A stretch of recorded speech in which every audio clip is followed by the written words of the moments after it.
नमस्ते आप सभी का। आज हम लोग पाइथन प्रोग्रामिंग सीखना स्टार्ट करते हैं। तो पाइथन प्रोग्रामिंग सीखने का देखो दो तरीका हो सकता है। पहला तरीका क्या हो सकता है कि मैं आपको सीधा एक प्रॉब्लम दे दूं या फिर एक डेटा सेट दे दूं जिसको कि आपको कुछ एक्सप्लोर करना है या फिर उससे इवेल्युएट करके कुछ आपको ग्राफ बनाना है या कुछ इस टाइप का करना है। मतलब कि आपको कुछ ज़रूरत पड़ा फिर आपने सीखना स्टार्ट किया, एक वो तरीका हो सकता है।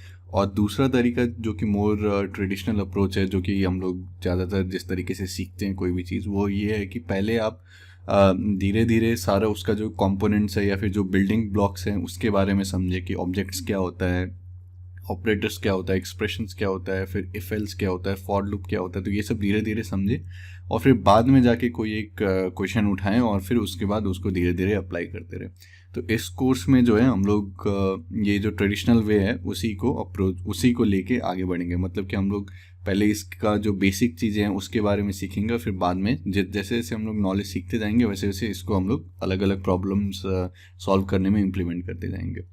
तो एक मैं एनालॉजी देना चाहूँगा यहाँ पर, जैसे कि अगर मान लो कि आपको इंग्लिश लैंग्वेज सीखना है तो उसका क्या तरीका हो सकता है। या तो मैं आपको सीधा एक बुक दे दूँ, मतलब कोई एक ऐसा बुक है जो कि आपको एकदम पढ़ना है लेकिन इंग्लिश लैंग्वेज में और उसका हिंदी ट्रांसलेशन नहीं है। तब फिर वो एक अप्रोच होगा सीखने का कि आप जाके ढूंढ रहे हो कैसे, कौन सा वर्ड क्या होता है, कैसे ट्रांसलेट होता है। या फिर जो दूसरा मोर ट्रेडिशनल वे है इंग्लिश लैंग्वेज सीखने का कि पहले आप ABCD सीखो बचपन में जैसे हम लोगों ने सीखा, फिर उसके बाद ये लेटर्स को कंबाइन करके एक वर्ड बनाया जाता है तो वो वर्ड्स के बारे में सीखा, फिर वर्ड्स को कंबाइन करके सेंटेंस बनाया जाता है, फिर सेंटेंस को कंबाइन करके पैराग्राफ बनाया जाता है, फिर सब पैराग्राफ को कंबाइन करके एक कोई चैप्टर बनाया जाता है। तो इस टाइप से जो है हम लोग इंग्लिश लैंग्वेज सीखते हैं। तो उसी तरीके से पाइथन में हम लोग क्या करेंगे कि पहले हम लोग सीखेंगे इसके ऑब्जेक्ट्स क्या होते हैं, मतलब इंटीजर, फ्लोट, ये सब चीज़ देखेंगे। फिर ऑपरेटर्स क्या होते हैं, कैसे हम लोग इस टाइप से काम कर सकते हैं, इफ़ एल्स क्या होता है, फॉर लूप क्या होता है, वाइल लूप क्या होता है। तो ये सब सारा जो बेसिक बिल्डिंग ब्लॉक्स हैं इसके बारे में हम लोग सीखेंगे और फिर ये सारा चीज़ जैसे जैसे आगे बढ़ते जाएंगे वैसे वैसे ये सारा चीज़ जो है वो एक साथ आते जाएगा। और मेरा आप लोगों से रिक्वेस्ट यही रहेगा कि कुछ भी रट्टा लगाने का ज़रूरत नहीं है। जैसे बहुत सारे स्टूडेंट्स का अप्रोच रहता है कि जैसे ही कुछ दिखा तो रट्टा लगाना स्टार्ट कर दिया। तो रटने का ज़रूरत नहीं है, सब कुछ को लॉजिकली समझिए और कॉन्सेप्ट मेन जो है उसको समझने का कोशिश कीजिए। तो जब भी हम लोग कुछ कोई भी चीज़ सीखते हैं तो उसको सुनिए यहाँ पर कि मैं क्या सब बोल रहा हूँ, और फिर साथ में ये जो स्पाइडर आईडी मैंने पिछले लेक्चर में आप लोग को बोला था डाउनलोड करने, तो इसको साथ में इम्प्लीमेंट करते रहिए। जैसे मैं कुछ भी बोलूँ कि 2+3 तो फिर यहाँ पर आप भी साथ में कंसोल में करते रहिए। तो ये वन वे लेक्चर नहीं होना चाहिए कि मैं बोल रहा हूँ आप सुन रहे हो, तो उससे ज़्यादा फ़ायदा नहीं होगा। तो जो भी सुन रहे हो यहाँ पर उसको अच्छे से समझो और साथ में इसको इम्प्लीमेंट करते रहो। तो जितना बार इम्प्लीमेंट करते रहोगे उतना बार ये दिमाग में जो है अपने आप सेट होते रहेगा। तो कुछ भी रट्टा लगाने की ज़रूरत नहीं है, वैसे नहीं, और साथ में इम्प्लीमेंट करते रहो। और बहुत सारे बच्चों ने मेरे को पिछले वीडियो में ये पूछा था कि कौन सा आईडी यूज़ करना चाहिए, स्पाइडर यूज़ करूँ, पाइचार्म यूज़ करूँ, सबलाइम यूज़ करूँ, क्या करूँ।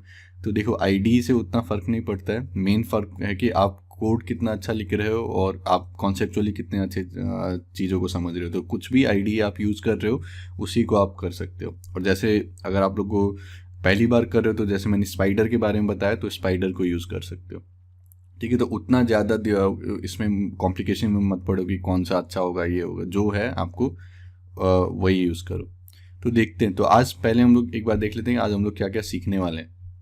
तो हम लोग पहले सीखेंगे कि ऑब्जेक्ट्स क्या होते हैं पाइथन में, फिर हम लोग देखेंगे ऑपरेटर्स क्या होते हैं, मतलब ऑब्जेक्ट्स पर क्या क्या ऑपरेशन कर सकते हैं, फिर ऑब्जेक्ट्स ऑपरेटर्स मिला के एक्सप्रेशंस बनते हैं वो क्या होता है वो देखेंगे, और फिर एक्सप्रेशन जो है वो फिर से इवेल्युएट होके एक कोई ऑब्जेक्ट बन जाता है तो वो उसको वैल्यू कहते हैं। तो वो वैल्यू क्या होता है। फिर हम लोग देखेंगे कि कोई भी ऑब्जेक्ट को हम लोग नाम कैसे दे सकते हैं, कोई भी एक वेरिएबल, और फिर ये जो नाम देने का प्रोसेस है इसको असाइनमेंट कहते हैं। तो ये सब सारा चीज़ हम लोग देखेंगे। तो स्टार्ट करते हैं।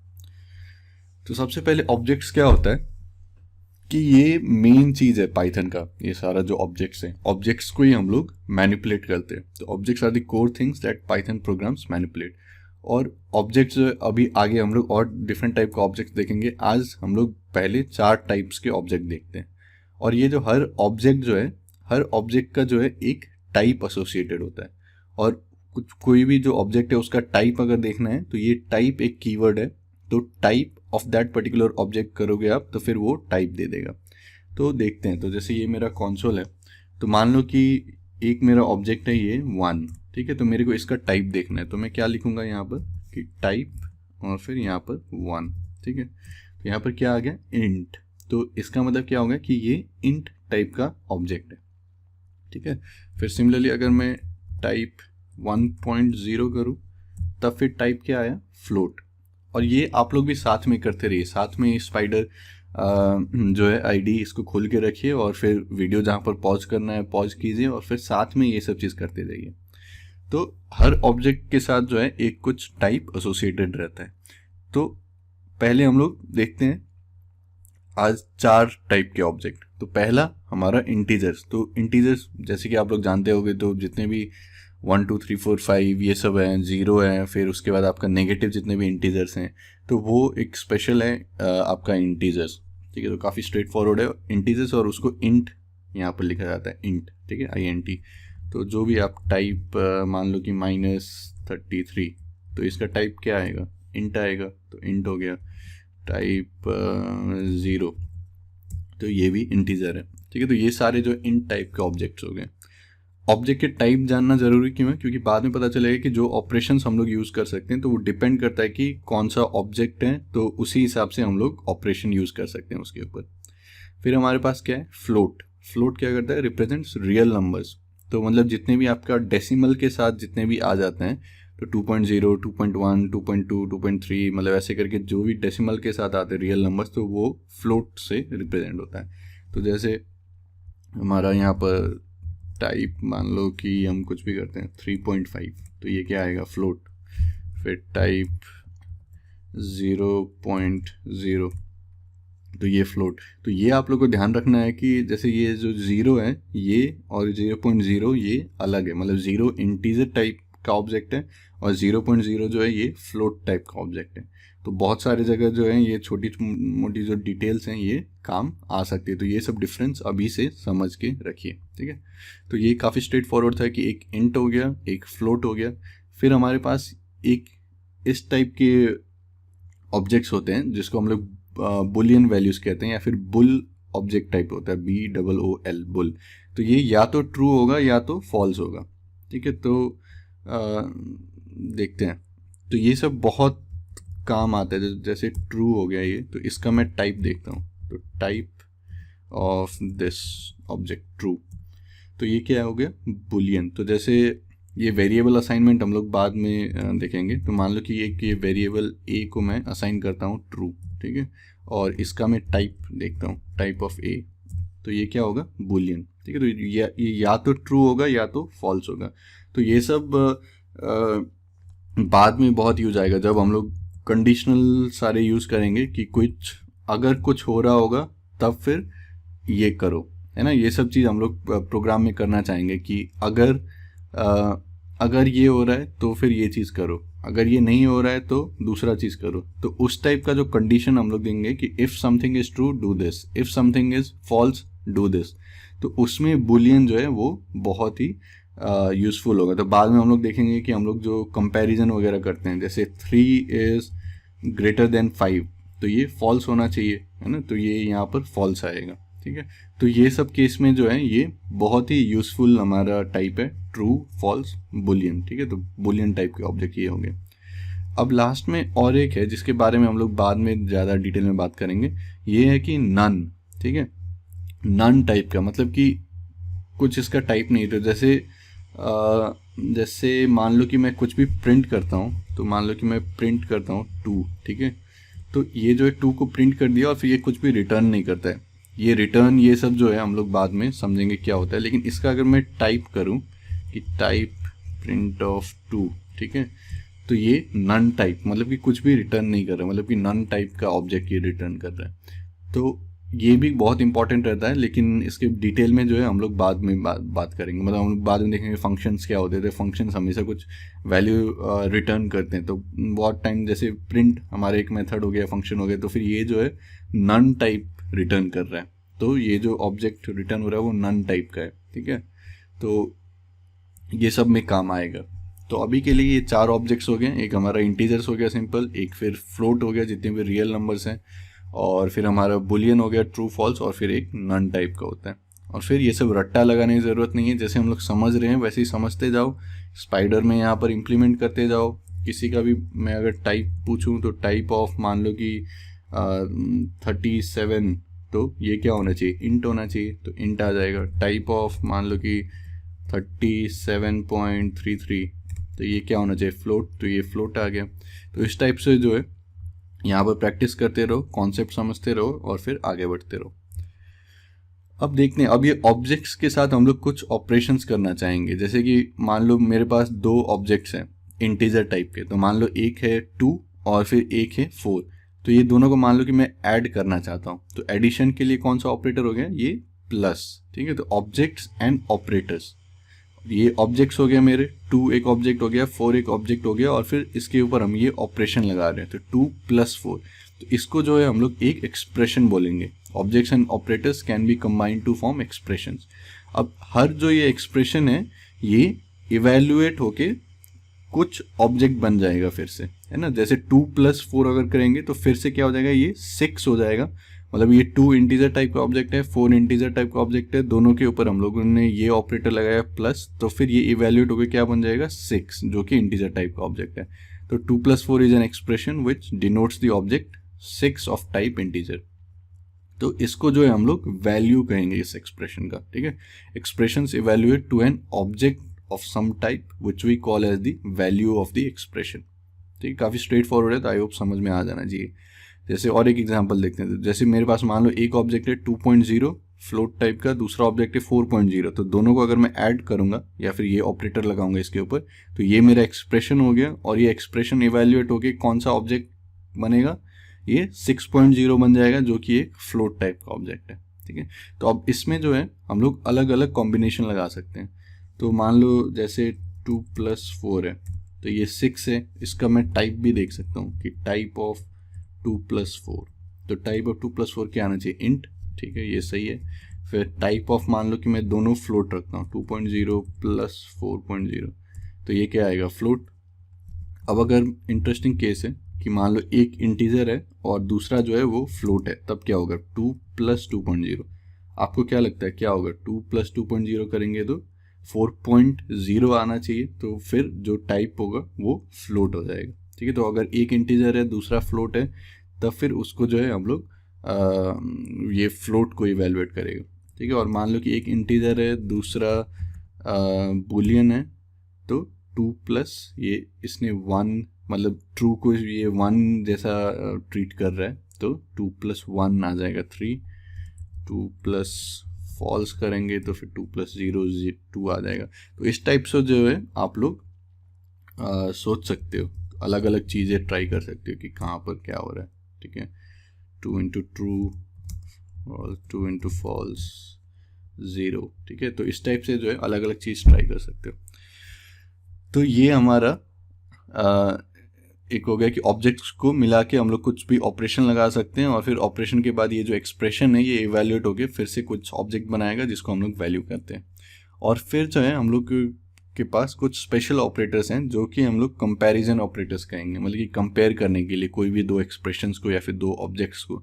तो जैसे ये मुझे कंपेयर करना है कि 2 नंबर जो हैं वो इक्वल है कि नहीं एक दूसरे के, तो हम लोग यूज़ करेंगे इक्वल्स टू, मतलब 2 = का साइन, ठीक है। तो जैसे मुझे चेक करना है कि 3 के इक्वल है कि नहीं, तो 3 = 3, तो ये इंपॉर्टेंट है। जो लोग पहली बार कर रहे हैं उनको अजीब लग रहा होगा कि 2 = का साइन क्यों यूज़ कर रहे हैं, क्योंकि 1 = का साइन हम लोग देखेंगे बाद में, हम लोग असाइनमेंट के लिए यूज़ करते हैं कि कोई भी वेरिएबल को कोई वैल्यू देना है उसके लिए यूज़ करते हैं। तो 2 यूज़ करेंगे कि ये दोनों इक्वल है कि नहीं, तो क्या 3 के इक्वल है, तो आंसर यस होगा, तो फिर इसका आंसर क्या आना चाहिए, ट्रू आना चाहिए, तो ये ट्रू आ गया। अब मान लो कि मैं चेक करता हूँ 3 = -3, तो 3 तो -3 के इक्वल नहीं है, तो आंसर क्या आएगा, फॉल्स आएगा। अब 3 = 3.0, तो ये ट्रू आ गया यहाँ पर, ठीक है। अब मान लो कि जैसे मुझे चेक करना है कि 2 इक्वल नहीं है, तो 3 ≠ 4, तो 3 इज़ नॉट इक्वल टू 4, तो ये ट्रू स्टेटमेंट है ना। तो फिर ये इसका रिजल्ट क्या आना चाहिए, ट्रू। तो ट्रू आ गया हमारा। 3 इज़ नॉट इक्वल टू 3, तो 3 तो इक्वल है 3 के, तो इसका फॉल्स आना चाहिए, तो इसका फॉल्स आ जाएगा। ठीक है, तो ये कंपैरिजन ऑपरेटर्स हैं। तो देखते हैं एक बार फॉर्मली देख लेते हैं कि कौन कौन से ऑपरेटर्स हमारे पास हैं। तो मान लो कि मेरे पास दो ऑब्जेक्ट्स हैं, एक ऑब्जेक्ट i है और दूसरा ऑब्जेक्ट j है, और i का टाइप क्या है, या तो इंटीजर है या तो फ्लोट है, और j जो है वो भी या तो इंटीजर है या तो फ्लोट है। तो अगर इंटीजर है फ्लोट है तो इसके ऊपर क्या सब ऑपरेशन लगा सकते हैं, तो एक तो हमारा सिंपल एडिशन का हो गया, ठीक है, कि i प्लस j करेंगे। तो मान लो एक मेरा 2 है इंटीजर, फिर दूसरा इंटीजर है 3, तो दोनों को ऐड करेंगे तो फिर से इंटीजर आ जाएगा। ठीक है, और एक है इंटीजर, दूसरा है फ्लोट, तो दोनों को ऐड करेंगे तो फ्लोट आ जाएगा मेरे पास। ठीक है, तो इसको आप लोग ऐसे भी चेक कर सकते हो कि टाइप ऑफ 2 प्लस 3.0, तो टाइप क्या आना चाहिए, फ्लोट आना चाहिए, तो फ्लोट आ जाएगा। तो अगर हम लोग i प्लस जे टाइप का कर रहे हैं जिसमें कि i j जो है या तो इंटीजर है या तो फ्लोट है, तो अगर दोनों इंटीजर है तभी आपके पास इंटीजर आएगा। ठीक है, और दोनों में से कोई भी एक अगर फ्लोट है तब फिर जो रिजल्ट आएगा आपके पास वो फ्लोट आ जाएगा। ठीक है, तो सिमिलरली जो हमारे पास एडिशन में कर रहे थे वैसे ही सब्ट्रैक्शन हो जाएगा। तो 2 माइनस 3, तो दोनों इंटीजर हैं तो फिर आपके पास इंटीजर आएगा रिटर्न में। लेकिन अगर दोनों में से कोई भी एक अगर आपका फ्लोट है तब फिर आपका फ्लोट आएगा रिटर्न में। ठीक है, फिर मल्टीप्लिकेशन में देखते हैं i into J, I multiplied by J. तो इसमें भी सेम चीज़ है कि अगर दोनों आपका इंटीजर रहेगा तो 2 इंटू 3, तो आपके पास इंटीजर आएगा, और फिर दोनों में से अगर कोई भी एक आपका फ्लोट बन जाता है तब फिर वो आपका फ्लोट आएगा रिटर्न में। ठीक है, फिर डिवीजन है। तो मान लो कि जैसे मैं 3 डिवाइड बाई 2 करता हूँ, ठीक है, तो 3 डिवाइड बाई 2 क्या आ रहा है, 1.5। ठीक है, तो अगर मैं दोनों इंटीजर को भी डिवाइड कर रहा हूँ तब भी मेरे पास फ्लोट आ रहा है। तो टाइप 2 डिवाइड बाई 2, तो 2 डिवाइड बाई 2 करेंगे तो 1.0 आएगा। तो ये आप लोग को ध्यान में रखना है, ये डिवीजन में थोड़ा सा ट्रिकी हो सकता है। तो जैसे पहले के पाइथन अगर आप यूज़ कर रहे हो, पाइथन 2 यूज़ कर रहे हो अगर, तो पाइथन 2 में क्या होता था कि 3/2 जो है वो, क्योंकि दोनों इंटीजर है तो रिटर्न भी आपको इंटीजर आता था, तो वहाँ पर बस 1 आता था इंटीजर में रिटर्न। लेकिन अब क्या हो रहा है, मतलब पाइथन 3 में, कि डिवीजन में जो है वो फ्लोट ही रिटर्न देगा, जो कि अच्छी बात है। 3/2 अगर करेंगे तो 1.5 आ रहा है। लेकिन आप लोग को ध्यान में ये रखना है कि आप दोनों इंटीजर को भी अगर डिवाइड कर रहे हो तो जो आउटपुट आ रहा है वो फ्लोट में आ रहा है। ठीक है, तो अगर आप 2/2 भी कर रहे हो तो ये नहीं कि 1 आ जाएगा, 1.0 आएगा, तो फ्लोट आएगा रिटर्न में। ठीक है, तो ये जो है ये ध्यान में रखना है कि डिवीजन में ये हमेशा आपका फ्लोट ही रिटर्न करेगा। मतलब दोनों अगर इंटीजर है तब भी फ्लोट करेगा, और दोनों में से कोई अगर फ्लोट है तो ऑब्वियसली फ्लोट करेगा। तो अगर मान लो कि मुझे डिवीजन के बाद इंटीजर ही चाहिए, मतलब 2/2 के करने के बाद मेरे को 1.0 नहीं चाहिए, मेरे को 1 चाहिए, मतलब कि जो क्वोशंट आ रहा है वो चाहिए, तब फिर हम लोग ये डबल डिवाइड का साइन करेंगे। मतलब एक डिवाइड फिर डिवाइड, ये तो डबल डिवाइड इसको, या जो भी कहना है वो कह सकते हो। तो इसको अगर 2 से डिवाइड करोगे तब अब क्या आ रहा है, 1 आ रहा है। तो अब अगर ये दोनों इंटीजर है तब यहाँ पर इंटीजर आ रहा है। तो टाइप ऑफ 2, फिर ये 2 बार डिवाइड का साइन बाई 2, तो ये जो अब जो करेंगे तो ये इंटीजर आएगा। ठीक है, तो अब पूछ सकते हो कि जैसे मैं अगर 3 एक बार डिवाइड बाई 2 करूँ तो क्या आना चाहिए, 1.5, तो 1.5 आएगा, फ्लोट आएगा। लेकिन अगर मैं 3 2 बार ये डिवाइड बाई 2 करूँगा तब अब क्या आना चाहिए, क्वोशंट आना चाहिए। तो क्वोशंट क्या होगा, 1 होगा, है ना। तो रिमाइंडर को इग्नोर कर देता है और जो भी क्वोशंट रहता है तो वो 1 आ जाएगा। ठीक है, तो ये समझ में आना चाहिए आपको। तो जैसे 5 डिवाइड बाई 2 करूँ मैं तो क्या आना चाहिए, 2.5, फ्लोट आएगा तो 2.5 आएगा। लेकिन अगर मैं 5 ये डबल डिवाइड बाई 2 करूँ तो क्या आएगा, 2 टाइम्स 2 4 होता है, तो क्वोशंट 2 होता है, तो फिर आपका 2 आएगा यहाँ पर। ठीक है, तो ये जो है, और मान लो कि मैं जैसे 5.0 डिवाइड बाई 2.0 ऐसे करूँ तो यहाँ पर आपका 2.0 आएगा। ठीक है, और फिर अगर मैं 5.0 डबल डिवाइड बाई 2 करूँ तब फिर से 2.0 आ रहा है। तो अगर दोनों इंटीजर है आपका, ठीक है। और फिर रिटर्न में भी आपको क्वोशेंट चाहिए और इंटीजर चाहिए, तब फिर आप लोग ये डबल डिवाइड वाला यूज़ कर सकते हो। तो जैसे 3 डबल डिवाइड बाई 3 तब फिर 1 आएगा, लेकिन अगर 3 डिवाइड बाई 3 करोगे तब फिर 1.0 आएगा। तो ये दोनों डिफरेंस समझ में आना चाहिए। तो मान लो कि जैसे ये 5 divide by 2 1.5, 5 double divide by 2 ये 2 क्वोशेंट आ गया। अब ऑब्वियसली पूछोगे कि अगर आपको रिमाइंडर चाहिए तब उसके लिए क्या ऑपरेटर है, तो उसके लिए ये मॉड्यूलस ऑपरेटर है, मतलब ये परसेंटेज वाला जो साइन है। तो अगर मैं 5 मॉड 2 करूँ तो 2 टाइम्स 2 4, रिमाइंडर कितना बचता है 1, तो ये 5 मॉड 2 क्या आ जाएगा 1 आ जाएगा, ठीक है। और ये इंटीजर टाइप का यहाँ पर रिटर्न करेंगे, ठीक है। तो इस टाइप से चीज़ों को समझो, और ये छोटा छोटा जो डिफरेंस होता है उसको भी नोट करते रहो दिमाग में, और जितना यूज़ करोगे उतना अच्छा रहेगा। और ये सब छोटा छोटा मिस्टेक या फिर छोटा छोटा चेंजेस जो हैं ये काफ़ी सारे प्रॉब्लम क्रिएट कर सकते हैं बाद में। मतलब कि आपने प्रोग्राम लिख दिया लेकिन जो पूरा रन भी हो रहा है लेकिन जो आउटपुट आना चाहिए वो नहीं आ रहा है, तो इस टाइप का जो है बग्स वगैरह को ढूंढने में काफ़ी मुश्किल रहता है। तो हमेशा दिमाग में जो है अच्छे से इसका कॉन्सेप्चुअली क्लियर रखिए। तो जैसे 7 डिवाइड बाई 3 अगर मैं करूँ तो 2.33 समथिंग आ रहा है। तो 7 मान लो कि मैं डबल डिवाइड बाई 3, तो क्वोशेंट चाहिए तो 2 आएगा, तो 2 आ गया। अगर मेरे को रिमाइंडर चाहिए तो 7 मॉड 3, तो 7 मॉड 3 तो 3 टाइम्स 2 6, तो 1 रिटर्न, तो ये मेरा रिमाइंडर रिटर्न आ गया, ठीक है। तो ये हो गया। फिर ये जो है अगर आपको पावर चाहिए, ठीक है, तो जैसे मेरे को 3 का स्क्वायर चाहिए, तो 3 का स्क्वायर के लिए क्या करेंगे कि ये डबल स्टार, मतलब कि 3 इंटू 2 क्या होगा 6 है ना, तो ये मल्टीप्लिकेशन हो गया सिंपल। लेकिन अगर पावर चाहिए 3 का स्क्वायर चाहिए मेरे को, तो ये 2 बार ये स्टार स्टार डालेंगे, तो ये क्या कर देगा, ये आपका स्क्वायर करके दे देगा। 3 स्क्वायर इज 9, ठीक है। फिर 3.0 का स्क्वायर, तो ये 9.0।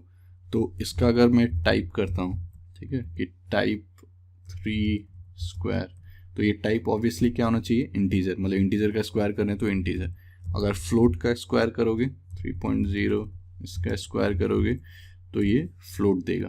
तो ये सब डिफरेंस जो है ये समझ में आना चाहिए, ठीक है। तो ये ऑपरेटर्स हो गए स्टैंडर्ड की, एडिशन, सब्ट्रैक्शन, मल्टीप्लिकेशन, फिर सिंपल डिवीजन, फिर अगर क्वोशेंट चाहिए तो ये, और फिर रिमाइंडर चाहिए तो ये, मॉड्यूलस, और पावर चाहिए तो ये। तो ये हमारे ऑपरेटर्स हो गए जो कि हम लोग इंटीजर फ्लोट्स पे यूज़ कर सकते हैं। अब कंपैरिजन ऑपरेटर्स हैं। तो कंपैरिजन ऑपरेटर्स जैसे कि हम लोगों ने देखा था एग्जांपल में, तो वो क्या इक्वल है, ठीक है। तो अगर क्या इक्वल है ये चीज़ पूछना है तो 2 इक्वल्स टू का साइन। तो जैसे 4 इज इक्वल टू 4, तो ये पूछ रहा है क्वेश्चन कि क्या 4 4 के इक्वल है। तो आंसर अगर हाँ है तो फिर ट्रू देगा रिटर्न में, तो ट्रू आएगा। और फिर अगर 4 मान लो कि मैं 5 के साथ कंपेयर करूँ तो क्या 4 5 के इक्वल है, तो नहीं है, तो फिर आंसर आएगा फॉल्स, ठीक है। तो ये इक्वल्स टू चेक करने के लिए। फिर हमारे पास नॉट इक्वल टू चेक करने के लिए, ठीक है। तो 4 is not equal to let's say 4, तो 4 तो इक्वल है 4 के, तो ये फॉल्स हो जाएगा कि क्या 4 4 के अनइक्वल है। तो ये क्वेश्चन पूछ रहा है, ठीक है। 4 4 के अनइक्वल है तो फिर आंसर है फॉल्स, तो फॉल्स हो गया। अब 4 is not equal to let's say 5, तो 4 तो 5 के इक्वल नहीं है, तो ये ट्रू आएगा। तो यहाँ पर आपके पास ट्रू आ गया, ठीक है। तो इस टाइप से जो है इसको समझिए। तो ये कंपेयर करने के लिए होगा equal to, not equal to, फिर ग्रेटर देन या इक्वल टू। तो ये इंपॉर्टेंट है, ठीक है। ये ग्रेटर देन इक्वल टू में क्या होता है कि ये या तो ग्रेटर होगा या तो इक्वल हो सकता है, दोनों होना जरूरी नहीं है। मतलब कि या तो ग्रेटर या तो इक्वल टू, तो ग्रेटर देन और इक्वल टू, ठीक है। तो जैसे मान लो कि 4 is greater than equal to let's say 2, तो 4 तो ग्रेटर है 2 से, तो इसका ट्रू आना चाहिए, तो ट्रू आएगा। अब मान लो कि मैं ये करूँ 4 is greater than equal to 4, तो या तो बड़ा होना चाहिए, तो बड़ा तो नहीं है लेकिन इक्वल है इसके, ठीक है। तो ग्रेटर देन और इक्वल टू, तो 4 इज इक्वल टू 4, तो फिर ये ट्रू आना चाहिए, ठीक है। तो ये ट्रू आएगा यहाँ पर, ठीक है। तो या तो बड़ा या तो इक्वल, तो ग्रेटर देन और इक्वल टू। और अगर मेरे को स्ट्रिक्टली ग्रेटर देन चाहिए तब फिर ये ग्रेटर देन का साइन यूज करेंगे। तो 4 इज ग्रेटर देन 2, तो ट्रू है, तो ट्रू आएगा। अब 4 इज़ ग्रेटर देन 4, तो यहाँ पर क्या आएगा, फॉल्स आएगा, क्योंकि 4 तो ग्रेटर नहीं है। तो 4 is greater than equal to 4 में क्या आएगा, ट्रू आएगा। 4 इज़ ग्रेटर देन 4 में क्या आएगा, फॉल्स आएगा। तो ये ग्रेटर देन, तो ये डिफरेंस समझना जरूरी है कि ग्रेटर देन और इक्वल टू, मतलब या तो ग्रेटर हो सकता है या तो इक्वल हो सकता है। और फिर ये ग्रेटर वाले में बस स्ट्रिक्टली ग्रेटर होना चाहिए, ये फिर लेस देन और इक्वल टू, तो या तो लेस या तो फिर इक्वल। तो 3 is let's say less than, तो मेरे पास लेस देन इक्वल टू, तो 3 is less than equal to 3, तो या तो लेस होना चाहिए या तो इक्वल। तो इक्वल है 3 के, तो फिर ये ट्रू आना चाहिए, है ना। फिर सिमिलरली मान लो कि 3 is less than equal to let's say 5, तो लेस है तो ट्रू आना चाहिए। अब 3 is less than equal to -3, तो ये तो फॉल्स है, तो ये फॉल्स आना चाहिए, ठीक है। और फिर अगर स्ट्रिक्टली मेरे को लेस देन चाहिए तो -3 इज लेस देन -3, तो ये तो फॉल्स है, मतलब -3 इक्वल है इसके, तो फिर ये फॉल्स आना चाहिए, तो ये फॉल्स आएगा। लेकिन अगर मैं ये करता -3 लेस देन और इक्वल टू -3, तो फिर ये ट्रू आएगा, तो ये ट्रू आ गया। तो काफ़ी स्ट्रेट फॉरवर्ड है। तो ये हमारे कंपैरिजन ऑपरेटर्स हो गए, और ये सब बाद में जब हम लोग इफ एल्स करेंगे, वाइल लूप वगैरह चलाएंगे, तब फिर ये सब जो है कंपैरिजन ऑपरेटर्स, ये सब जो है काफ़ी यूज़फुल होंगे, ठीक है। और एक चीज़ जो ध्यान में रखना है कि जो सिंपल हम लोग का पहले हम लोग जो बोर्ड मास वगैरह पढ़ते थे बचपन में कि ब्रैकेट और फिर डिवीज़न, मल्टीप्लिकेशन, एडिशन, सब्ट्रैक्शन, तो वो रूल यहाँ पर भी फॉलो होता है। तो जैसे ये जो दोनों एक्सप्रेशन है ये अलग है, मतलब ये x प्लस वाई इंटू 2 है, तो पहले ये ऑपरेशन होगा यहाँ पर कि y इंटू 2 पहले होगा, फिर x में ऐड किया जाएगा। और फिर ये अलग है, ये है कि पहले x प्लस वाई किया जाएगा फिर इंटू 2 किया जाएगा, ठीक है। तो ये ब्रैकेट कहाँ पर दे रहे हो उसको ध्यान में रखना पड़ेगा। तो जैसे मान लो कि मैं ये करता हूँ कि 3 प्लस 2 इंटू 6, तो इसमें क्या होगा कि 6 टाइम्स 2 12 होगा पहले, फिर 12 प्लस 3 15, तो इसका 15 आना चाहिए आंसर, है ना। तो 15 आ गया। लेकिन अगर मैं इसको इस टाइप से लिखूं कि 3 प्लस 2, तो पहले 3 प्लस 2 करो, फिर मल्टीप्लाइड बाय 6 करो, तो 3 प्लस 2 क्या हो जाएगा 5, फिर 5 टाइम्स 6 आपका 30 हो जाएगा, ठीक है। तो ये दोनों में जो है डिफरेंस है, तो ब्रैकेट कहाँ पर यूज़ कर रहे हो वो बहुत ज़रूरी रहता है, तो उसको सही तरीके से यूज़ करना, ठीक है। तो ये हमारा ऑपरेटर्स हो गया। तो अभी तक हम लोगों ने क्या क्या सीख लिया, ऑब्जेक्ट्स, ये 4 टाइप के ऑब्जेक्ट्स हम लोगों ने सीखा अभी, इंटीजर इंट, फिर फ्लोट, फिर बुलियन, ट्रू फॉल्स, और फिर नन टाइप का। और फिर हम लोगों ने ऑपरेटर्स देखा कि ऑब्जेक्ट्स ऑपरेटर्स मिला के एक्सप्रेशन बनता है, एक्सप्रेशन फिर इवेल्युएट होकर कुछ नया ऑब्जेक्ट बनता है जिसको हम लोग वैल्यू ऑफ द एक्सप्रेशन कहते हैं। और फिर ये अलग अलग टाइप के ऑपरेटर्स सीखे हम लोगों ने, फिर कंपैरिजन ऑपरेटर्स देखा हम लोगों ने। अब नेक्स्ट जो है हम लोग बुलियन ऑपरेटर्स देखते हैं। तो बुलियन ऑपरेटर्स क्या होता है कि जो बुलियन हमारा ऑब्जेक्ट टाइप है, मतलब कि ट्रू या फॉल्स, तो उसके ऊपर जो है किस टाइप का ऑपरेटर्स लग सकते हैं। तो एक है एंड।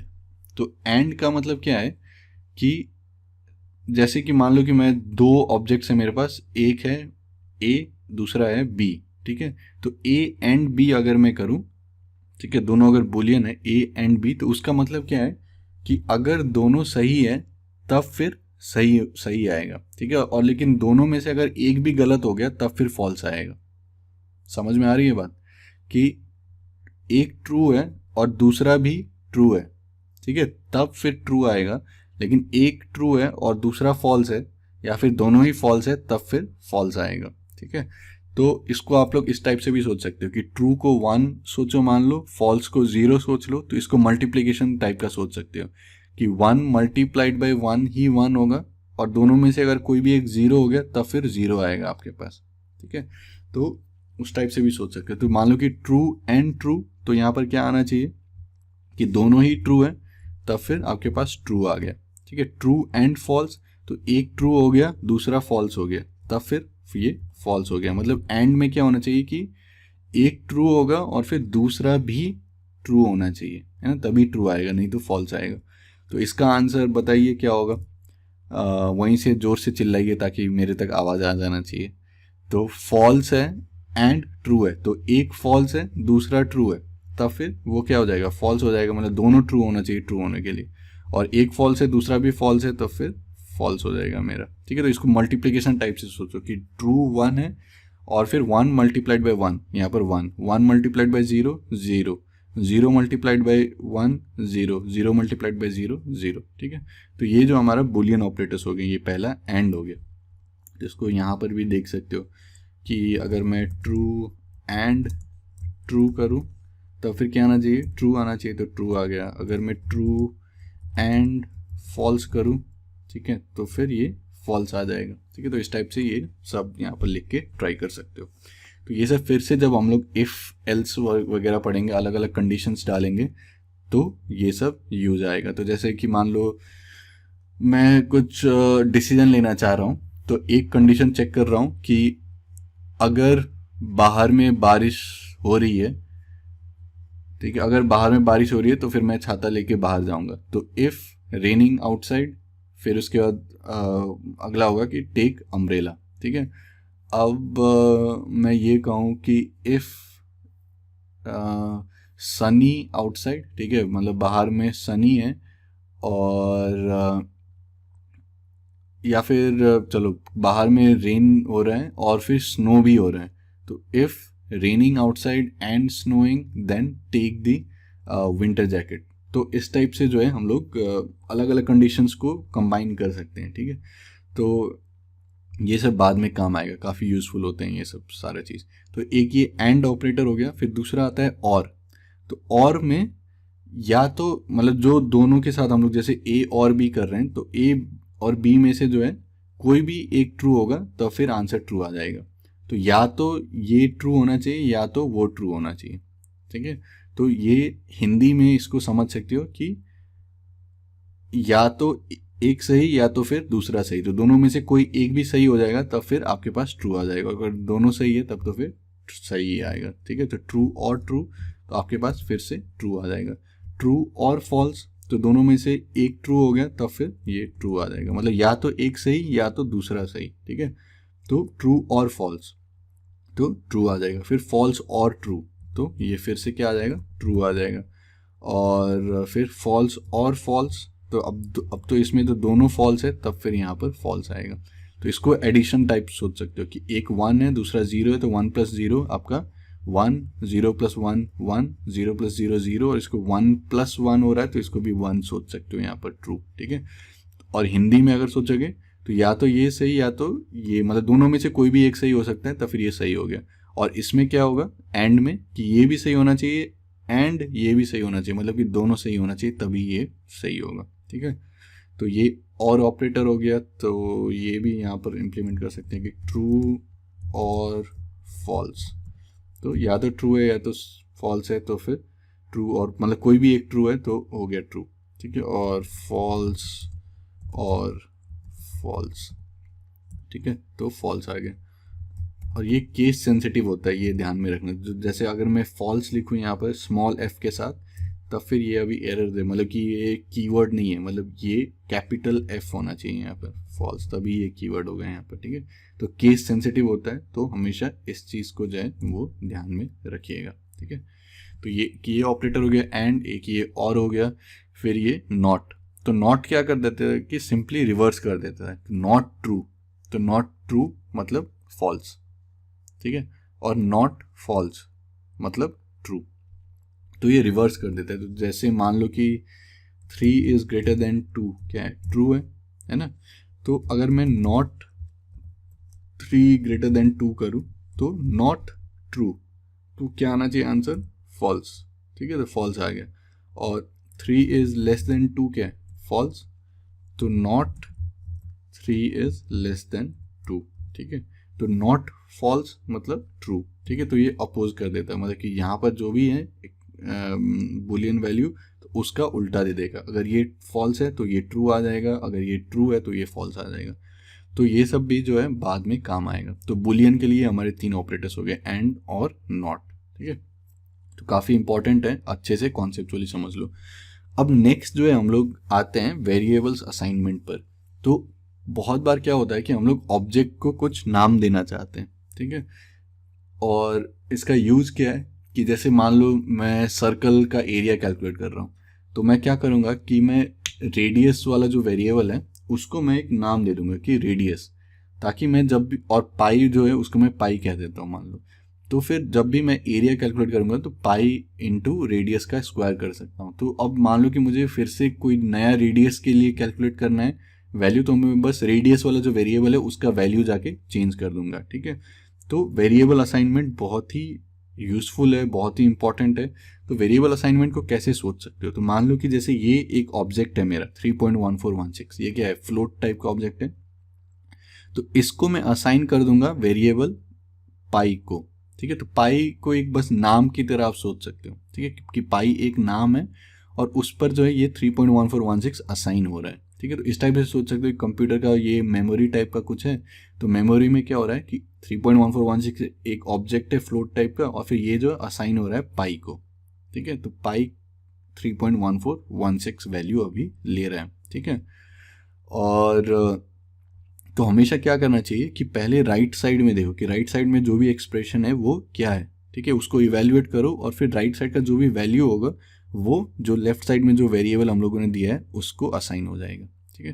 तो मान लो कि जैसे रेडियस इक्वल टू 10 लिखा है मैंने, तो ये जो 10 है, 10 क्या है, इंटीजर है, तो ये इंटीजर ऑब्जेक्ट जो है ये रेडियस वेरिएबल को असाइन हो जाएगा, ठीक है। 10 जो है रेडियस को असाइन हो जाएगा। फिर मान लो मैं आगे जाके area is equal to pi into radius का स्क्वायर करता हूँ, तब फिर ये क्या करेगा, कंप्यूटर आपका मेमोरी में जाके चेक करेगा कि पाई का क्या वैल्यू है। तो पाई 3.1416 है, तो यहाँ पर 3.1416 आएगा। फिर ये जाके चेक करेगा कि रेडियस का क्या है, तो रेडियस 10 है, तो 10 का स्क्वायर आपका 100 हो गया, तो ये 100 इंटू 3.1416, तो ये 314.16 कुछ इस टाइप से जो है। तो ये इसने ये जो एक्सप्रेशन है इसका वैल्यू कैलकुलेट किया, और फिर वो वैल्यू इतना आया 314.16, और फिर वो वैल्यू जो है ये एरिया वेरिएबल को असाइन कर दिया, ठीक है। अब नेक्स्ट क्या होगा, अच्छा चलो पहले इतना को जो है इम्प्लीमेंट कर देते हैं, ठीक है। तो मान लो कि मैं इसको यहाँ से कॉपी पेस्ट करता हूँ, ठीक है। तो इसको कंट्रोल C किया, और फिर यहाँ पर जाके मैंने कंट्रोल V कर दिया, और तो इसने ये सारा इवेल्युएट किया। तो ये डॉट डॉट डॉट ये मतलब कि ये कंटिन्यू हो रहा है, ठीक है। तो पाई इतना है, रेडियस इतना है, एरिया इतना है। तो अगर मैं एरिया करूं तो ये 314.1599 314.16 टाइप इसने कैलकुलेट किया, ठीक है। तो ये एरिया हो गया। तो अगर अभी मैं चेक करूं कि पाई का क्या वैल्यू है, तो पाई 3.1416 है। रेडियस अगर मैं चेक करूं तो रेडियस आपका 10 है, ठीक है। और फिर एरिया जो है ये हमारा ये है 314. ये जो भी। तो अब मान लो कि मैं रेडियस को फिर से असाइन कर देता हूँ कुछ नया वैल्यू। तो रेडियस को मान लो कि मैं 15 असाइन कर दिया, तो अब फिर अब क्या होगा कि ये जो पहला जो कनेक्शन था ये हट जाएगा, कि रेडियस जो 10 को असाइन हुआ था तो वो हट जाएगा, ठीक है। और ये 10 जो है ये मेमोरी में कहीं रहेगा लेकिन खो जाएगा। तो अब ये जो है ये नया असाइनमेंट हो जाएगा, मतलब कि रेडियस जो है ये आपका फिर से असाइन हो जाएगा। अब ये किसको असाइन हो जाएगा, ये 15 को असाइन हो जाएगा, ठीक है। तो रेडियस जो है ये अब 15 को असाइन हो जाएगा, ठीक है। तो अब अगर मैं वैल्यू चेक करूंगा तो मान लो कि मैंने अब क्या किया कि रेडियस को जो है 15 असाइन कर दिया, तो रेडियस क्या आ जाएगा। तो अब अगर मैं रेडियस चेक करूंगा तो क्या आएगा, रेडियस 15 आएगा, ठीक है। लेकिन अगर मैं पाई चेक करता हूँ तो पाई तो अभी भी वही है 3.1416, तो पाई 3.1416। अब एरिया का क्या होगा, तो एरिया जो है अभी भी वही रहेगा 314.16, क्योंकि ये वाला जो एक्सप्रेशन है अभी हम लोगों ने फिर से इसको इम्प्लीमेंट नहीं किया, समझ रहे हो। तो एरिया जो है अभी भी जो रेडियस का पहले का वैल्यू था, मतलब ये स्टेप जो है इससे पहले इंप्लीमेंट हुआ था, तो एरिया का वैल्यू अब भी 314.16 है, रेडियस अब 15 हो गया। अब अगर मैं इसको फिर से इम्प्लीमेंट करता हूँ ये एरिया को, मान लो कि अगर मैं फिर से ये जाता हूँ यहाँ पर और इसको कंट्रोल C करके मान लो कि इसके नीचे आके मैं फिर से इसको इम्प्लीमेंट कर देता हूँ, तब अगर ये फिर से अगर इम्प्लीमेंट होगा तब फिर ये जो नया वैल्यू है उसको लेके जो भी वैल्यू होगा एरिया उसको असाइन हो जाएगा, ठीक है। तो ये सीक्वेंस ऑफ स्टेप्स जो है ये आपको ध्यान में रखना पड़ेगा। तो मान लो कि मैं इस स्टेप को फिर से इम्प्लीमेंट करता हूँ कि area is equal to pi into radius का स्क्वायर, ठीक है।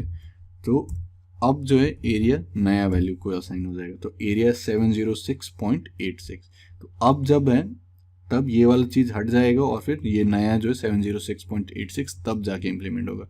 लेकिन जब तक ये लाइन इम्प्लीमेंट नहीं होगा तब तक ये चेंज नहीं होगा, ठीक है।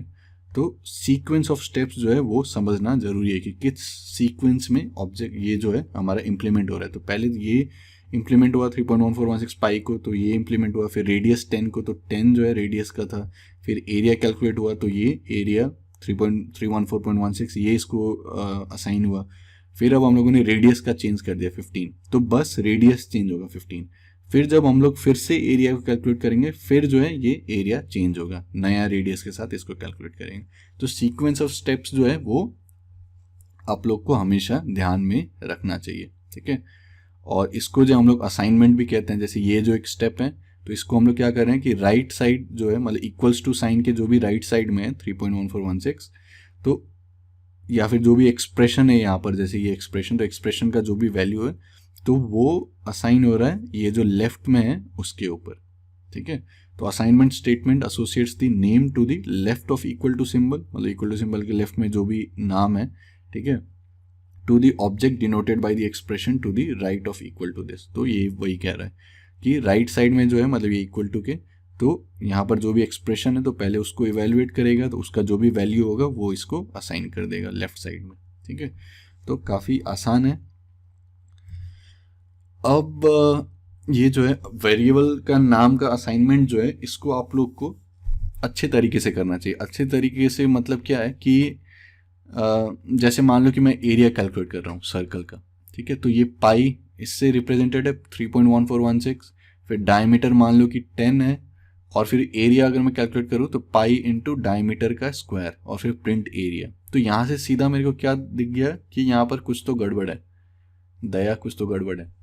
तो एरिया क्या होना चाहिए, पाई इंटू आर स्क्वायर होना चाहिए, रेडियस का स्क्वायर होना चाहिए, लेकिन यहाँ पर डायमीटर का स्क्वायर हो रहा है, ठीक है। तो मेरे को क्या करना चाहिए यहाँ पर कि या तो ये रेडियस है ना जिसको मैंने डायमीटर लिखा है, या फिर ये अगर सही में डायमीटर है तब फिर मुझे यहाँ पर जाके डायमीटर को पहले डिवाइड करना चाहिए 2 के साथ, है ना, डायमीटर डिवाइडेड बाई 2, फिर उसका स्क्वायर करना चाहिए, ठीक है। तो ये सीधा मेरे को यहाँ पर क्या गलत था वो दिखाई दे दिया, क्योंकि मेरे को पता है कि ये डायमीटर रिप्रेजेंट कर रहा है तो ये एरिया होना। तो इस टाइप से जो है कोड को चेक करने में बहुत आसान है। अब देखो सेम चीज़ अगर मैं यहाँ पर ये करता कि ए मतलब 3.1416 को ए बोल देता, ये जो डायमीटर है इसको बी बोल देता, और फिर सी को ए इंटू बी स्क्वायर, तो ये प्रिंट तो वही चीज़ करता, ठीक है, मतलब ये डिवाइड बाई 2 को हटा के मतलब यहाँ पर भी सेम चीज़ प्रिंट करता। लेकिन यहाँ पर ये मेरे को समझ में नहीं आता कि ये 10 डायमीटर को रिप्रेजेंट कर रहा है, ये फॉर्मूला में कुछ गड़बड़ है, और फिर मुझे यहाँ पर डिवाइड बाई 2 करना चाहिए, तो वो चीज़ मेरे को समझ में नहीं आता। तो इसको जो है ये रीडेबल नहीं है ना, तो ये समझ में नहीं आता और फिर ये गलती हो जाता है यहाँ पर, ठीक है। तो ये रीडेबल नहीं है। तो इस टाइप से कभी भी जब आप लोग वेरिएबल का नाम देते हो तो फिर वो इस टाइप से कुछ दो, मतलब कि रीडेबल होना चाहिए, ठीक है। तो कोई भी कोड आपका पढ़े या फिर आप खुद अपना कोड पढ़ो तो फिर आपको समझ में आना चाहिए कि कौन सा वेरिएबल किस चीज़ को रिप्रेजेंट कर रहा है। अब वेरिएबल का नाम ऐसे रैंडमली कुछ भी नहीं दे सकते हो, ठीक है, तो उसका कुछ रूल्स रहते हैं, तो वो सिंपल से ही रूल्स हैं और जैसे जैसे करते जाओगे समझ में आ जाएगा। मतलब वो अपर केस लेटर्स मतलब कि जो कैपिटल है वो भी ले सकते हैं, लोअर केस लेटर्स वो भी ले सकता है, लेकिन केस सेंसिटिव होता है। तो जैसे मान लो कि मैं ये लिखता हूँ कि जो भी वेदर, ठीक है, तो वेदर एक वेरिएबल हो गया, और फिर अगर मैं कैपिटल के साथ लिखता हूँ WATHER, तो ये दोनों डिफरेंट वेरिएबल्स हो गए, क्योंकि यहाँ पर स्मॉल w है, यहाँ पर कैपिटल W है, तो केस सेंसिटिव होता है, तो ये दोनों डिफरेंट वेरिएबल हैं, ठीक है। तो ये दोनों यूज़ कर सकते हैं। फिर हम लोग डिजिट्स यूज़ कर सकते हैं कि ये जैसे radius_1, ठीक है, तो ये डिजिट हम लोग यूज़ कर सकते हैं, या फिर जो भी सर्कल 1, ठीक है, तो इस टाइप से हम लोग डिजिट भी यूज़ कर सकते हैं, ठीक है। लेकिन स्टार्ट नहीं हो सकता डिजिट के साथ कि कोई वेरिएबल को आप 1 लिख रहे हो, ठीक है, 1A, तो ये नहीं हो सकता। मतलब कि पहले आपका अपर केस या लोअर केस लेटर ही आना चाहिए, फिर उसके बाद डिजिट्स आएगा, मतलब डिजिट से स्टार्ट नहीं कर सकते। और फिर ये जो अंडरस्कोर का स्पेशल कैरेक्टर है वो भी हम लोग यूज़ कर सकते हैं कि radius_1, radius_1, लेकिन ये दोनों डिफरेंट है क्योंकि यहाँ पर स्मॉल आर है, यहाँ पर कैपिटल आर है, ठीक है। तो इस टाइप से हम लोग radius_2, ठीक है, _2, तो इस टाइप से जो है हम लोग कर सकते हैं। तो जैसे देखते हैं यहाँ पर कि मान लो जो भी radius underscore 1 this is equal to 20 मान लो, चलो तो ये रेडियस अंडरस्कोर 1 हो गया। अब मान लो कि मेरे को डायमीटर कैलकुलेट करना है, तो डायमीटर अंडरस्कोर 1, तो डायमीटर क्या हो जाएगा कि 2 टाइम्स पाई टाइम्स आर, तो 2 टाइम्स पाई को मान लो कि मैं सीधा वैल्यू दे देता हूँ 3.1416 इंटू दिस रेडियस अंडरस्कोर 1, ठीक है। तो ये डायमीटर आ गया। और फिर एक शॉर्टकट क्या होता है कि जब भी आप कुछ टाइप कर रहे हो और फिर ये इसको पूरा नहीं लिखना डायमीटर, तो आप टैब दबा सकते हो, ठीक है, टैब की, तो टैब अगर दबाओगे तब ये अपने आप उसको जो है कंप्लीट कर देगा, ठीक है। तो डायमीटर अंडरस्कोर 1 क्या आ गया 125.664। तो जैसे रेडियस अंडरस्कोर 1, तो टैब अगर करोगे तो रेडियस भी है रेडियस 1, तो फिर मैं डाउन एरो चूज करके रेडियस अंडरस्कोर 1 को कैलकुलेट कर लूँगा, एंटर करूँगा और फिर रेडियस अंडरस्कोर 1, ठीक है। तो उसके लिए टैब यूज़ कर सकते हो। अब मान लो मुझे नया वेरिएबल देना है रेडियस अंडरस्कोर 2, तो this will be equal to 25 let's say, ठीक है। और फिर इस टाइप से जो है हम लोग वेरिएबल असाइनमेंट कर सकते हैं, ठीक है। तो और एक चीज़ क्या ध्यान में रखना है कि बहुत सारे कीवर्ड्स होते हैं जिसको कि मैं एज अ वेरिएबल यूज़ नहीं कर सकता हूँ। तो जैसे कि मान लो मैं चूज़ करना चाहता हूँ वेरिएबल का नाम ट्रू, ठीक है, लेकिन ये ट्रू क्या है, ये कीवर्ड है, हम लोगों ने देखा था बुलियन टाइप का ये ऑब्जेक्ट है ना, तो फिर इसको जो हम लोग वेरिएबल नाम यूज़ नहीं कर सकते। ये ट्रू बस ट्रू है, तो ट्रू इज इक्वल टू 25 करेंगे तो फिर ये एरर दे देगा, है ना, क्योंकि ट्रू जो है हम लोग यूज़ नहीं कर सकते। और ये जैसे ही आप लोग एडिटर में यहाँ पर टाइप करोगे तो देखो कि दूसरा कलर आ गया। तो इस टाइप से जो है कुछ कीवर्ड्स रहते हैं या फिर कुछ रिजर्व्ड वर्ड रहते हैं जिसको जो है हम लोग यूज़ नहीं कर सकते, ठीक है। तो उसी का ये पूरा लिस्ट है। तो ऑब्वियसली ये सब चीज़ याद करने की ज़रूरत नहीं है, लेकिन ध्यान में रहना चाहिए कि जैसे ये लैम्डा है, तो लैम्डा को जो है हम लोग यूज़ नहीं कर सकते हैं, ठीक है। तो जैसे मान लो कि मैं लैम्डा, तो जैसे ही मैंने लैम्डा किया तो यहाँ पर पर्पल कलर आ गया, तो इसका मतलब क्या हुआ कि ये कीवर्ड हो गया, तो ये मैं यूज़ नहीं कर सकता हूँ, ठीक है। तो ये एरर दे देगा, ठीक है। तो ये सब ध्यान, तो जैसे यहाँ पर ये फॉर है, इन है, तो ये सब सारा जो है ये कीवर्ड्स हैं, तो इसको एज अ मैं वेरिएबल नेम यूज़ नहीं कर सकता हूँ, ठीक है। लेकिन फॉर एस तो ये मैं यूज़ कर सकता हूँ, ठीक है। तो ये जो ध्यान में रखना है, तो जब भी आप टाइप करोगे तो जैसे ही आप कोई भी कीवर्ड देते हो, तो जैसे ये डेल है, तो फिर ये पर्पल कलर में आ जाएगा। तो आपको समझ में आ जाना चाहिए कि इसको मैं as a variable name use नहीं कर सकता हूँ, क्योंकि ये पाइथन का सर्टेन कीवर्ड्स है, ठीक है। तो इस चीज़ को जो है ध्यान में रखना है। और फिर अगर आपको ऐसे ही टाइम पास करना है तो पूरा कीवर्ड का अगर लिस्ट देखना है तो आप कर सकते हो कि इंपोर्ट कीवर्ड फिर कीवर्ड डॉट KW लिस्ट, ठीक है। तो कीवर्ड डॉट KW लिस्ट, ठीक है। तो इसमें ये सारा ये जो है ये कीवर्ड्स आ जाएंगे आपके, ठीक है। तो ये सारा जो है ये आप लोग as a variable name use नहीं कर सकते हो, ठीक है। तो वेरिएबल नेम सही से इस्तेमाल किया करो, ठीक है। और एक फाइनल चीज़, फाइनल कुछ कमेंट्स, कि आप लोग कमेंट्स भी कर सकते हो जब आप लोग कोई भी प्रोग्राम टाइप कर रहे हो या फिर कोई भी कोड लिख रहे हो, तो कमेंट्स बहुत ज़रूरी है, बहुत ज़रूरी है इन दी सेंस, मतलब कि अगर कमेंट्स नहीं लिखोगे तब भी कोड आपका रन हो जाएगा, लेकिन अगर कमेंट लिखोगे तब फिर कोड आपका रीडेबल हो जाएगा। कि बाद में मान लो कि आज आपने कुछ कोड लिखा और फिर 10 महीने के बाद आप आके सेम कोड देख रहे हो, तो आपको समझ में नहीं आ रहा है कि आपने क्या लिखा है नहीं लिखा, लेकिन अगर आपने कमेंट्स लिखा है हर जगह तो आपको समझ में आ जाएगा कि वहाँ पर आपने क्या लिखा है, ठीक है। तो कमेंट्स एसेंशियली है क्या कि हम लोग ये हैशटैग जो है ये हैशटैग यूज़ करते हैं, और फिर हैशटैग के बाद जो भी, जैसे ये जो कोड ब्लॉक है इसमें मैं क्या कर रहा हूँ, सर्कल का एरिया कैलकुलेट कर रहा हूँ, तो मैंने यहाँ पर लिख दिया calculating the area of circle. तो जब भी आपका पाइथन इंटरप्रेटर ये प्रोग्राम को रन करेगा तो फिर ये जो हैशटैग वाला है इसको इग्नोर कर देगा, मतलब ये एग्जीक्यूट नहीं होगा, मतलब यहाँ पर आप कुछ भी लिख सकते हो। तो मेन काम का चीज़ जो है वो ये है, ये बस हम लोग को समझने के लिए है कि यहाँ पर क्या हो रहा है, ठीक है। तो ये ऐसा कोड में कुछ इफेक्ट नहीं डालेगा। तो जैसे मान लो कि मैंने ये किया, तो इसको अगर मैं रन करूँगा तो ये सिंपल रन होगा और फिर एरिया आपका कैलकुलेट होगा, ठीक है। तो जैसे मान लो फॉर एग्ज़ाम्पल कि मैंने यहाँ पर एक ये कोड लिखा था, तो जिसमें कि मैं क्या कर रहा हूँ अभी समझ में नहीं आ रहा है आपको, है ना, क्योंकि आपको ये पूरा चीज़ देखना पड़ेगा कि क्या सब हो रहा है यहाँ पर, तब जाके समझ में आएगा। लेकिन अगर मैंने यहाँ ऊपर में कमेंट्स लिख दिया रहता, और ज़रूरी नहीं है कि ऊपर में लिखूँ, मतलब कहीं भी लिख सकते हो, ठीक है। जैसे मान लो कि मैं यहाँ पर, तो यहाँ पर अगर मैं एक कमेंट लिख देता कि counting the number of vowels, ठीक है। तो जैसे ही अगर मैं ये कमेंट लिख देता, तो अब कोई भी आके अगर ये चीज़ पढ़ता, ठीक है, कोई भी आके ये चीज़ अगर पढ़ता, तब फिर उसको ये समझ में आ जाता था कि यहाँ पर क्या हो रहा है, ठीक है। तो यहाँ पर मैं कुछ नहीं, यहाँ पर मैं बस कितने वॉवेल्स हैं इसमें उसको काउंट कर रहा हूँ, ठीक है। तो ये लाइन अगर मैं नहीं भी लिखता तब भी सेम आउटपुट आता। तो मान लो कि मैं जैसे इसको डिलीट कर देता हूँ ये कमेंट्स को, तो अभी आउटपुट यहाँ पर क्या आया था, 9 है ना। तो अगर इसको मैं रन करूँगा तो फिर से 9 ही आएगा। तो कमेंट्स एज सच उस पर कोई नहीं करेगा, ये बस रीडेबिलिटी के लिए कि counting the number of vowels. तो मान लो कि मैं 10 महीने, 1 साल, 2 साल कभी भी आके बाद में अगर मैं ये कोड देखूँ अपना, तो वहाँ पर अगर मैं ये लिखा हुआ है मैंने counting the number of vowels, तो मेरे को समझ में आ जाएगा कि यहाँ पर मैं नंबर ऑफ वॉवेल्स काउंट कर रहा हूँ, ठीक है। तो इस टाइप से जो है कमेंट्स आप लोग यूज़ कर सकते हो, ठीक है। तो बहुत ही मैं हाईली रेकमेंड करूँगा कि जब भी प्रोग्राम सब लिखो तो कमेंट्स लिखते जाओ, ठीक है। तो आज हम लोगों ने काफ़ी कुछ सीख लिया है, और तो एक बार फाइनल मैं समरी बता देता हूँ। हम लोगों ने क्या किया, ऑब्जेक्ट्स देखा पहले, तो 4 टाइप के ऑब्जेक्ट देखे, इंटीजर, इंट, फिर फ्लोट, रियल नंबर्स, फिर बुलियन, या तो ट्रू या तो फॉल्स, फिर एक नन टाइप होता है, इसको डिटेल में बाद में देखेंगे।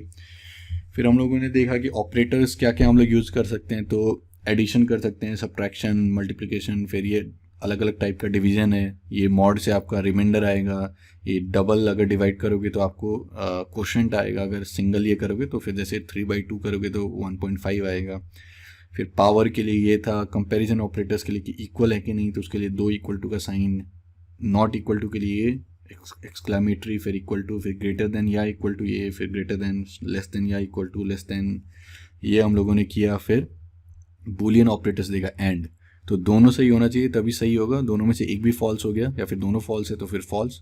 और फिर और में क्या है कि या दोनों में से कोई भी एक सही होगा तब फिर ट्रू आ जाएगा, दोनों फॉल्स है तभी फॉल्स आएगा। और नॉट क्या करेगा कि रिवर्स कर देगा, नॉट ट्रू है तो फॉल्स, नॉट फॉल्स है तो ट्रू। तो ये हम लोगों ने देखा। फिर हम लोगों ने देखा कि वेरिएबल असाइनमेंट कैसे होता है, कि राइट साइड में जो भी एक्सप्रेशन है वो इवेल्यूएट किया जाता है, और फिर उसको लेफ्ट साइड में जो भी नाम दिया आप लोगों ने उसको असाइन किया जाता है, ठीक है। और फिर असाइनमेंट चेंज भी कर सकते हैं हम लोग आगे जाके, मतलब कि अगर यहाँ पर रेडियस को 10 दिया था तो फिर रेडियस 15 हो सकता है यहाँ पर, ठीक है। तो असाइनमेंट चेंज हो सकता है। फिर वेरिएबल का नाम कैसे लिखना है वो भी हम लोगों ने देखा है, ठीक है। और कीवर्ड्स होते हैं कुछ जो कि हम लोग एज ए वेरिएबल नाम यूज़ नहीं कर सकते। और फिर कमेंट्स वगैरह हम लोग लिख सकते हैं जब भी हम लोग कोड लिख रहे हैं। तो यही है। तो इसको सब चीज़ को जो है कॉन्सेप्चुअली समझो, और ये सबको जो है साथ में ये स्पाइडर में जो भी हम लोग करते जा रहे हैं, तो स्पाइडर में ये जो कंसोल है यहाँ पर लिखते जाओ, ये प्रोग्राम जो है यहाँ पर लिखते जाओ, और फिर चीज़ों को समझो और फिर इम्प्लीमेंट करते रहो। तो इसमें क्या होगा कि मज़ा आना स्टार्ट होगा आपको। एक बार जैसे ये सब कर रहे हो तो फिर अलग अलग चीज़ जो है आप लोग यहाँ पर करना स्टार्ट कर दोगे, ठीक है। तो मेन बात है कि मज़ा आना चाहिए, कॉन्सेप्चुअली समझ में आना चाहिए। और बहुत सारे बच्चे पूछ रहे थे कि पिछले वीडियो में कौन सा लैंग्वेज सीखना चाहिए, पाइथन, सी, जावा, तो सबके अपने अपने यूज़ होते हैं।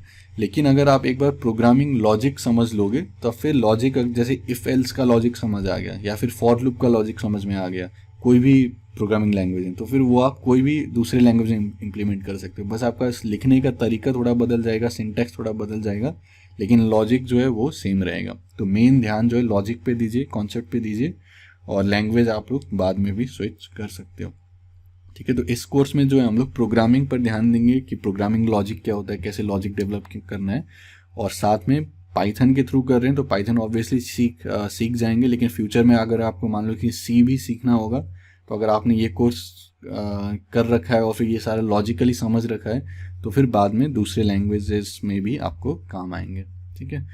तो बहुत बहुत धन्यवाद, और फिर मज़े करिए, मतलब कोडिंग में मज़ा आना चाहिए तभी मज़ा। और इसको कम से कम ये एक ऐसा चीज़ रखो जिसको कि आप प्रेशर में नहीं सीख रहे हो। मतलब जैसे मैथमेटिक्स जब मैं पढ़ाता हूँ तो बच्चे जनरली क्योंकि एग्ज़ाम का प्रेशर रहता है तभी मैथ्स पढ़ते हैं, तो वो भी मैं वहाँ भी बोलता हूँ कि प्रेशर में मत पढ़ो, मज़े लेके पढ़ाई करो, लेकिन कम से कम कोडिंग जो है इसको आप लोग प्रेशर फ्री रखो। मतलब दिमाग में ये मत रखो कि क्लास 11 का कोडिंग कर रहे हैं, क्लास 12 का कोडिंग कर रहे हैं, ये एग्ज़ाम में पूछा जाएगा ये वो।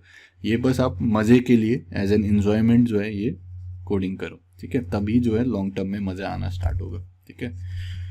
तो बहुत बहुत धन्यवाद। और फिर वीडियो को लाइक करो, दोस्तों के साथ शेयर करो और चैनल को सब्सक्राइब करो और कमेंट्स में अपना फीडबैक लिखते रहो, ठीक है, कि ये सब जब आप इम्प्लीमेंट कर रहे हो तो क्या कुछ प्रॉब्लम आ रहा है कि नहीं। तो जैसे पिछले वीडियो में एक बच्चे ने कमेंट किया था कि वो प्रिंट स्टेटमेंट यूज़ हो रहा है लेकिन वो रन नहीं हो रहा है। तो वो क्या कर रहा था कि जैसे मैं यहाँ पर मान लो कि प्रिंट करता हूँ, तो मैं प्रिंट करना चाह रहा हूँ, तो बच्चे का कमेंट था कि वो प्रिंट कर रहा है आई एम हर्ष, ठीक है। तो आई एम हर्ष वो प्रिंट कर रहा है, ठीक है। लेकिन वो कर क्या रहा था कि यहाँ पर स्टार स्टार दे रहा था, ठीक है। तो अगर ये करेगा, अगर मैं इसको रन करता हूँ, तब फिर ये क्या कर देगा, ये एरर दे देगा, है ना। क्योंकि यहाँ पर क्या होना चाहिए, यहाँ पर तो जैसे हम लोगों ने देखा था कि यहाँ पर इन्वर्टेड कॉमाज होना चाहिए, है ना। तो यहाँ पर इन्वर्टेड कॉमाज होना चाहिए। तो अगर मैं इन्वर्टेड कॉमाज करूँगा और फिर इसको रन करूँगा, तब फिर ये प्रिंट कर देगा आई एम हर्ष, ठीक है। तो ये सिंटैक्स पर जो है ये ध्यान देना चाहिए, ठीक है। तो ये एक बच्चे ने कमेंट किया था पिछले वीडियो में कि वो स्टार करके वो कर रहा है तो प्रोग्राम रन नहीं हो रहा है। तो इस टाइप से जो है, तो आप लोग कमेंट्स में लिख सकते हो, जितना मेरे से होगा रिप्लाई करूंगा। लेकिन आप लोग भी एक दूसरे के कमेंट्स पर रिप्लाई कर सकते हैं कि जिसको किसी ने अगर कुछ प्रॉब्लम पूछा और कोई दूसरे बच्चे को उसका आंसर पता है, तो फिर वो जो है उसको कमेंट्स में लिख सकते हैं। या फिर आप लोग सीधा गूगल पर भी सर्च कर सकते हो कि ये एरर आ रहा है तो फिर क्या चेंज करना चाहिए। तो फिर जनरली जो है वो सॉल्व हो जाना चाहिए। और फिर कैसा लग रहा है ये सब सारा चीज़, और वीडियोस आना चाहिए नहीं आना चाहिए, तो ये सब चीज़ जो अपना जो भी फीडबैक है ये आप लोग कमेंट्स में लिखिए, ठीक है। तो बहुत बहुत धन्यवाद और फिर मिलते हैं अगले वीडियो में।